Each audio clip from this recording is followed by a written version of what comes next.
کرتا کیا تھا؟ جھوٹ پہلے سنتا تھا، گھڑتا تھا، پھر سنا سنایا جھوٹ لوگوں میں بیان کرنا شروع کر دیتا تھا۔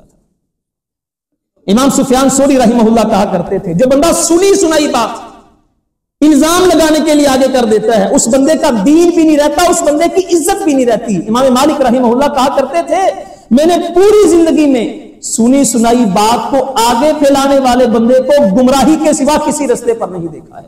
امام اوزاعی رحمہ اللہ کہا کرتے تھے سنی سنائی بات کرنے والا بندہ ظالم ہے، ایسے بندے کی اللہ دعا ہی قبول نہیں کرتے۔ عزیزو، یہ ہے الزامات لگانا۔ ہم تو منہ سے بات نکال دیتے ہیں۔ وہ بادشاہ بیٹھا دربار میں، کسی نے کہا بادشاہ وہ تیری بیٹی بھاگ گئی، اس نے دربار برخاست کر دیا۔ تھوڑی دیر کے بعد وہ آنے والا دوبارہ آتا کہ کہتا بادشاہ غلطی ہو گئی تھی، بیٹی تیری گھر میں ہے۔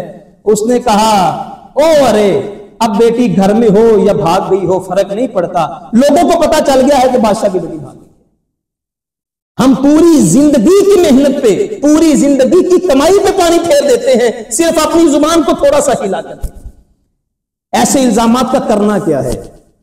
ہم نے معاشرے میں رہنا ہے۔ اللہ کے نبی صلی اللہ علیہ وسلم پہ اترنے والے قرآن نے حل بتائے ہیں۔ پہلا حل جو قرآن مجید سے ہمیں ملتا ہے، جب کوئی ایسا معاملہ ہے آگے بیان کرنے سے پہلے فرمایا تصدیق کر لو۔ جس کے بارے میں کہا جا رہا ہے اس سے بھی پوچھو، جو کہنے والا ہے اس کا کردار دیکھو، اے بندہ ٹھیک ہے؟ یا ایھا الذین آمنوا ان جاءکم فاسق بنبأ، اللہ کے نبی نے مدینہ سے بندے کو بھیجا زکات لے کے آؤ، وہ وہاں پہنچا نہیں، واپس آ گیا، کہنے لگا اللہ کے نبی زکات نہیں دیتے۔ اللہ اکبر، حضور نے لشکر تیار کیا، تلواریں نکالی، چل پڑے، رستے میں قرآن کی آیت اترتی ہے پیارے پیغمبر ان جاءکم فاسق، صحابی ہے وہ والا، اگر تمہارے پاس کوئی بندہ غلط خبر لے کر کے آئے تو تم جنگ کے لیے نکل پڑو گے بغیر تحقیق کے؟ فَتُصْبِحُوا عَلَىٰ مَا فَعَلْتُمْ نَادِمِينَ، تمہیں بعد میں پتہ ہے کتنی شرمندگی ہوگی۔ تم تحقیق تو کر لو۔ اب بیان کرنے والا کون ہے جی؟ پیپل کالونی کا رہنے والا ہے، صحابی ہے، صحابی بھیجا کس نے ہے؟ حضور نے۔ اور قرآن کیا کہہ رہا ہے؟ اگر کوئی فاسق خبر لے کر کے آئے تو پہلے تحقیق کر لو اور پھر بات آگے کرو، تصدیق کریں۔ اس کا بہترین حل تصدیق کرنے کے لیے آپ کے سامنے کوئی بات کر رہا ہے اس کا ہاتھ پکڑے، اسے کہیں بھائی تو میرا بھائی ہے، وہ بھی میرا بھائی ہے، چل ایک منٹ کا کام ہے، اس کے منہ پر چلتے ہیں، انشاءاللہ آدھی بات وہاں پوری ہو جائے گی۔ اور دوسرا سوال اس سے یہ کر لے کہ بھائی اور زندگی میں تو نے کیا کیا ہے؟ تو اس پہ تو بات کر رہا ہے، تیری اپنی اچیومنٹ کیا ہے؟ اور ہمیں اکثر سننے میں ملتا ہے جی بڑا معتبر آدمی جس نے آپ کے بارے میں یہ کہا۔ اللہ کے نبی صلی اللہ علیہ وسلم کی حدیث، وہ بندہ معتبر کیسے ہو سکتا ہے جو اپنے بھائی کی غیر موجودگی میں چغلی کر رہا ہے؟ وہ بندہ کیسے معتبر ہو سکتا ہے؟ دوسرا حل جو ہمیں قرآن نے بتایا ہے، بلا ان تصبروا وتتقوا، الزامات لگ جائیں، تم کمزور ہو، تم نہیں کچھ کر سکتے، صبر کر دو۔ لیکن قرآن کہتا ہے صبر کر کے صفائیاں پیش نہیں کرنی۔ اگر تمہیں کوئی چار بندے بلا کے کہیں نا ہم آپ کی بات سنتے ہیں، فیصلہ کرتے ہیں، کبھی نہیں جانا وہاں پہ۔ کمیٹی کا مطلب کبھی سوچا کیا ہوتا ہے؟ چار بندوں کی کمیٹی بن جاتی ہے، جیسی تو فیصلہ کر دیں، کمیٹی کا مطلب ہوتا ہے کم تے مٹی پا دیں۔ اس دنیا میں اس بندے کے سامنے کوئی نہیں ہوتا جس کے بارے میں پتا ہوتا ہے ان دن آپ پنگا لے کسی پھنس جانا۔ شریف آدمی کو کوئی نہیں چھوڑتا۔ بلا ان تصویروں، موسیٰ علیہ السلام نے دو ہی باتیں کہی تھی، کہا میری قوم اگر الزامات لگ جائیں صبر کرو، تقوی اختیار کرو۔ تقوی کیا ہے؟ اپنے کام کو جاری رکھو، محنت کرو، مزید محنت کرو، آگے بڑھو، جو لوگ سوچتے ہیں اور کر کے دکھاؤ۔ اما عائشہ رضی اللہ تعالی عنہ کتنا بڑا نام ہے جی، سارے جانتے ہیں اما عائشہ کو، سارے جانتے ہیں۔ حضور نبی کریم صلی اللہ علیہ وسلم کی بیوی ہیں، اللہ ابو بکر صدیق کی بیٹی ہے رضی اللہ تعالی عنہ۔ 5 ہجری ہے، غزوہ بنی مستلق ہے، قافلہ واپس آ رہا ہے، ماں عائشہ قضاء حاجت کے لیے باہر نکلتی ہیں، ہار گم ہو جاتا ہے، ہار ڈھونڈتی ہیں نہیں ملتا، قافلہ سمجھتا ہے کہ ماں عائشہ دبلی پتلی کمزور تھی، اونٹنی پہ بیٹھ گئی ہیں، اونٹنی چل پڑتی ہے، قافلہ آگے نکل گیا، ماں عائشہ وہاں بیٹھی انتظار کر رہی ہیں، پیچھے سے حضرت صفوان آتے ہیں۔ لشکر کے پیچھے کہ بندہ رکھا جاتا تھا تو جو خیال کیا کرتا تھا، حضرت صفوان آئے، آ کر کے دیکھا پردہ کی آیات بعد میں نازل ہوئی تھی، پہچانتے تھے ماں عائشہ ہے، دیکھا کہ ماں عائشہ بیٹھی ہیں، اونٹنی نیچے بٹھائی، آنکھیں جھکا دی. بڑی غیرت کا اہتمام, حیا کا اہتمام. ماں عائشہ کو اونٹنی پر بٹھایا, لے کر کے آگے آئے. جب قافلے کے قریب پہنچے, اللہ اکبر, ماں عائشہ مدینے میں آتی ہیں, بیمار ہو جاتی ہیں. ایک عورت آتی ہے, ماں عائشہ کو آ کے کہتی ہے طبیعت کیا ہوا, خراب ہے. آگے سے جملے نکلتے ہیں, ماں عائشہ کے پاؤں تلے زمین کھسک جاتی ہے. جملہ کیا ہے, پیاری عائشہ, مدینہ کی گلیوں میں, مدینہ کی عورتوں میں یہ بات مشہور ہو چکی ہے کہ آپ نے صفوان کے ساتھ ناجائز تعلقات کیے ہیں. نعوذ باللہ. کس کی بیوی ہے جی؟ محمد رسول اللہ صلی اللہ علیہ وسلم. بیٹی کس کی؟ ابو بکر صدیق رضی اللہ تعالیٰ عنہ کی. میرا پیغمبر آنکھوں سے آنسو ہے, منبر پہ کھڑے ہوتے ہیں, خطبہ دیا میرے پیغمبر نے. صحابہ, جو یہ بات کرتا ہے میں اسے کچھ نہیں کہتا, لیکن میری عائشہ خیر پر ہے. میری عائشہ میں کبھی ایسا کچھ نہیں دیکھا. جس عائشہ کی تصویر جبریل لے کر کے آئے, حضور آپ سے اللہ شادی کروانا چاہتا ہے عائشہ کی. اللہ اس عائشہ کے بارے میں عائشہ اتنا روئی, اتنا حضور کے سامنے, اللہ کے نبی میں کیا کروں؟ فرمایا عائشہ میں محمد خاموش ہوں صلی اللہ علیہ وسلم. عبداللہ بن ابی منافق نے تم پہ الزام لگایا, میں خاموش ہوں, لیکن میں اللہ سے امید کرتا ہوں صبر کر جا, اللہ تیرے بارے میں برات کا اعلان کر دے گا. عائشہ کہتی ہے اللہ کے نبی آپ کچھ نہیں کر سکتے. فرمایا محمد کچھ نہیں کر سکتا صلی اللہ علیہ وسلم. اب ماں عائشہ پہ الزام لگا ہے, سنی سنائی بات عبداللہ بن ابی نے پھیلائی ہے. دو صحابہ اور ایک صحابی حسان بن ثابت, جن کے بارے میں حضور نے کہا تھا اللہ حسان کی جبریل کے ساتھ مدد کر دے. مصطح بن نصاصہ رضی اللہ تعالیٰ دوسرا صحابی, اور تیسری صحابیہ. اللہ کے بندو, یہ تینوں بھی اس الزام میں شامل ہو گئے. ہم تو پھر عام بندے ہیں, اسی اکثر مسجد چ رہن والے, ساڈی کیوں بات, ہم جس پہ چاہے الزام لگا دیں. یہاں الزام لگانا مشکل ہے. ماں عائشہ پہ الزام لگا, صحابہ شامل ہو گئے. ماں عائشہ نے کہا اللہ کے نبی مجھے اپنے باپ کے گھر بھیجیں. ماں عائشہ اٹھی, ابو بکر صدیق کے گھر چلی گئی. اور اگر آپ یہ واقعہ پڑھیں, ابو بکر صدیق کی آنکھوں سے جب تک اللہ نے قرآن نہیں اتارا پانی خشک نہیں ہوا. ابو بکر صدیق رو رہے ہیں, ماں عائشہ کی ماں رو رہی, اللہ ماں عائشہ رو رہی ہے.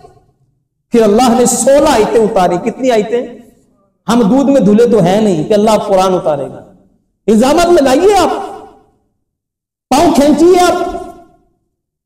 ابن اساکر نے کہا تھا لحوم العلماء مسموم, دنیا میں سب سے زہریلا گوشت علماء کا ہے, جو اسے کھاتا ہے اس کی روحانی موت ہو جاتی ہے. ایک حنفی علماء نے کہا تھا جو بندہ علماء پہ الزام لگاتا ہے اللہ اس کی 7 نسلوں سے دین چھین لیتا ہے.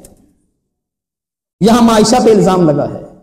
اللہ نے 16 آیتیں اتاری قرآن کی. اللہ کے نبی اٹھے, ابو بکر صدیق کے گھر گئے, اور جا کے جب بتایا, ماں عائشہ رضی اللہ تعالی, یہ بھی ایک عمل ہے کرنے والا.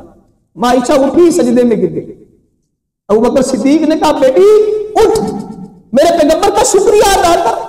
آگے سے ماں عائشہ نے کہا ابو جی میں اپنے پیغمبر کا شکریہ ادا کیوں کروں, میں تو اللہ کا شکریہ ادا کروں گی جس نے میری برات کا اعلان کر دیا. 16 آیتیں اتاری اللہ نے, اور جو آیتیں اتاری کمال کر دی. استلقونہ بألسنتکم, تم اپنی زبانوں کو حرکت دے رہے تھے اور بول بول کر رہے تھے ماں عائشہ کے بارے میں. حضور نے پھر 80 کوڑے لگائے. حسان بن ثابت کو بھی لگے, مصطح بن نصاصہ کو بھی لگے, اور پھر صحابیہ کو بھی لگے. یہاں ایک جملہ اور نوٹ کر لیجیے, جو الزام لگانے والا تھا نا جی مصطح بن نصاصہ, اس کا ماہانہ راشن ابو بکر صدیق دیا کرتے تھے. اپنے ہی گراتے ہیں نشے منٹے بجلیاں, اپنے ہی گراتے ہیں. ابو بکر صدیق نے غصے میں کہا کہ میں نے آج کے بعد اس کا راشن بند کر دیا ہے. اللہ نے قرآن کی اگلی آیت اتار کے کہا ابو بکر صدیق اگر تو چاہتا ہے کہ اللہ تجھے معاف کر دے, اپنی بیٹی پہ الزام لگانے والے کا راشن دوبارہ شروع کر دے. یہ ہے مسلمان کی عزت. اور آخری حل, اللہ اکبر. عزیزو, ایک محدث کہا کرتے تھے اگر آپ کا بس چلے, آپ کمزور نہ ہو, ایسے بندے کے گوڈے گیٹے رگڑوا کے اس کو معافی دینی چاہیے. یہ بھی قرآن کے اندر ہے. آپ کہیں گے مولوی صاحب کیڑی گلاں کر رہے, نہیں. 40 بندوں میں اس نے میری توہین کی ہے, مثال دیتا ہوں, میری نہیں کی, کسی اور کی ہے. چوک میں کھڑے ہو کر کے اس نے انگلی اٹھائی ہے, اکیلے میں آگے ہو, دیکھو جی غلطی ہوگی معاف کر دیو, گوگلوں سے مٹی اتار رہا ہے, اور باہر بتا کے ہے دیکھیا میں مولوی نو کھچتا, دیکھیا میں حاجی صاحب کی بےزتی کرتی, دیکھیا میں چودھری صاحب نو چوک کے ٹنگ دیتا.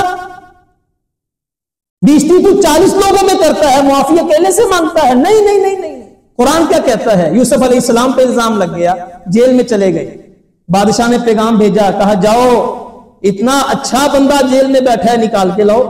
جب وہ آئے نا تو یوسف علیہ السلام نے کہا نہیں۔ اللہ کے نبی فرماتے ہیں یہ 13-14 سال جو یوسف نے قید کاٹی ہے، اگر میں اللہ کا نبی محمد رسول اللہ ہوتا، جب پیغام آیا تھا میں جیل سے بھاگ پڑتا۔ لیکن یوسف نے کیا کہا نہیں جانا نہیں میں نے۔ کہا کیوں؟ فَاسْأَلْهُ مَا بَالُ النِّسْوَةِ اللَّاتِي قَطَّعْنَ أَيْدِيَهُنَّ، وہ ساری عورتوں کو اکٹھا کرو پہلے جنہوں نے میرے اوپر الزام لگایا تھا اور ہاتھ کاٹے تھے۔ وہ بادشاہ نے ساری عورتوں کو اکٹھا کیا اور کہا اکٹھا کر کے پہلے پوچھو یوسف ایسا تھا کہ نہیں تھا۔ یہ قرآن نہیں ہے؟ جب ان ساری عورتوں کو اکٹھا کیا گیا تو ساری عورتوں نے کہا بیک زبان ہو کر کے، ہم نے اذ راوتن یوسف عن نفسہ قلنا حاشا للہ، 12ویں سپارے کی آخری آیتیں ہیں۔ کہنے لگی یوسف پارسا تھا، ہم بری تھی۔ آگے سے کہنے لگے ذالک لیعلم انی لم اخنہ بالغیب۔ یوسف علیہ السلام جیل سے باہر نہیں آئے، جب ساری عورتوں نے گوڈے گیڈے رگڑے معافی مانگی، پھر یوسف علیہ السلام باہر آئے اور آ کر کے کہا یہ اس لیے کیا تھا کل کو لوگ یہ نہ کہیں کہ یوسف علیہ السلام جھوٹے تھے۔ عزیزوں معاف کریں، ہم نے معافی کرنا ہے، ہمارے لیے آپشن ہی معاف کرنا ہے۔ آپ نے معافی کرنا، اللہ معافی کو پسند کرتا ہے، لیکن ایسے لوگوں سے بچیں، ایسے لوگوں کے شر سے بچیں، ایسے لوگوں سے دور رہیں، اپنی زبان کو ضرور بھی ضرور روک کے رکھیں۔ آخری بات ہے، یہ حدیث سن لیں، اتنا بڑا معاملہ ہے، اتنا بڑا، یہ مسلمان، یہ اسلام، یہ کوئی چھوٹا معاملہ نہیں ہے۔ آپ کسی میں برائی دیکھ کر کے بھی انگلی نہیں اٹھا سکتے۔ اللہ کے نبی کو اللہ نے کیا کہا تھا؟ لعلک باخع نفسک، اللہ ایک نہیں 10 آیتیں میں بھی پڑھ دیتا ہوں، لست علیہم بمسیطر، پیارے حبیب آپ نگران ہیں، آپ کا کام ہے صرف دعوت دینا، بس کیڑے نکالنا آپ کا کام نہیں ہے۔ صحیح مسلم کی روایت ہے، 2 دوست تھے متحابین، حدیث کے الفاظ ہے محبت بڑی تھی، تو ایک برا تھا دوسرا اچھا تھا۔ جو اچھا تھا برے کو کہتا تھا بس کر، باز آ جا باز آ جا، وہ اللہ دے کول جانا ہے بس کر دے۔ وہ کہتا تھا خلیلی وربی، میں جانا میرا رب جانا۔ ایک دن اس نے کوئی کام کیا، اتنا برا نہیں تھا کام وہ والا، وہ کہنے لگا یار باز آ جا، کہنا میں جانوں میرا رب جانے۔ وہ آگے سے کہنے لگا، صحیح مسلم کی صحیح حدیث ہے، کہنے لگا اللہ کی قسم اللہ تجھے معاف نہیں کرے گا، اللہ کی قسم اللہ تجھے جہنم میں پھینکے گا۔ حضور نے فرمایا اللہ نے دونوں کی روح قبض کر دی، اور جو برا تھا نا اسے کہا جا میری رحمت سے جنت میں داخل، اور جو اچھا تھا اسے کہا صحابہ اذهبوا به النار، اس بندے کو پکڑو جہنم میں داخل کر۔ یہ کون ہوتا ہے فیصلے کرنے والا؟ یہ کون ہوتا ہے انگلی اٹھانے والا؟ صحابی نے کہا اللہ کے نبی جب تلوار اس کی گردن پہ رکھ دی تب اس نے کہا اشہد ان لا الہ الا اللہ، گردن اتاری، تلوار کے ڈر سے کلمہ پڑا تھا۔ میرے پیغمبر نے کہا تو نے قتل کیا ہے، تو نے دل میں اندر جھانک کے دیکھا تھا، اس نے تلوار کے ڈر سے کلمہ پڑا۔ یہ ہے دین، یہ ہے اسلام، اتنی حساسیت ہے دین میں، اتنی حساسیت ہے۔ عائشہ نے صرف ایک مرتبہ کہا تھا حضرت صفیہ کے بارے میں، سردار کی بیٹی تھی، قید ہو کے آ گئی، اللہ کے نبی کو کہنے لگی اللہ کے نبی پیسے لے لو مجھے آزاد کر دو، بادشاہ کی بیٹی تھی۔ اللہ کے نبی نے کہا اگر تو چاہے میں محمد سے شادی کر لے، صلی اللہ علیہ وسلم، خوبصورت بہت تھی۔ کہنے لگی جی بالکل ٹھیک ہے، میں نے تو آج سے پہلے خواب دیکھا تھا، میں نے باپ کو بتایا تو باپ نے چہرے پہ تھپڑ مارا۔ حضرت صفیہ کہنے لگی میں نے باپ کو بتایا ابو جی میں نے دیکھا ہے کہ آسمان سے چاند اتر کے میری گود میں آ گیا ہے، تو میرے باپ نے کہا لگتا ہے تو محمد رسول اللہ سے شادی کرنا چاہتی ہے۔ اس نے چہرے پہ تھپڑ مارا مجھے، آج میرا خواب پورا ہو گیا، شادی ہو گئی، کھانا بنا، اللہ کے نبی نے تعریف کر دی عائشہ کے سامنے، عائشہ ماشاءاللہ صفیہ کھانا بہت اچھا بناتی ہیں، یہ ہے وہ ہے۔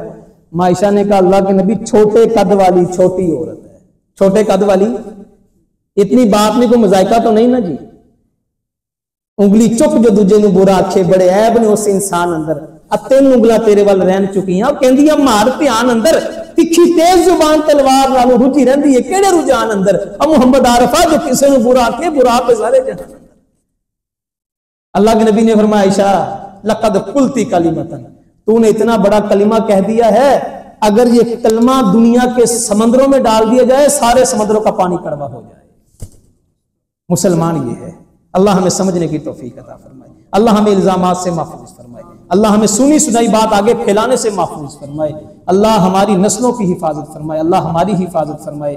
بہت بہت شکریہ ان دوستوں کا جو گاہے بگاہے جو ہے وہ بارہا اصرار کرتے رہتے ہیں، اللہ ان کی محبتیں بھی قبول فرمائے۔ وما توفیقی الا باللہ۔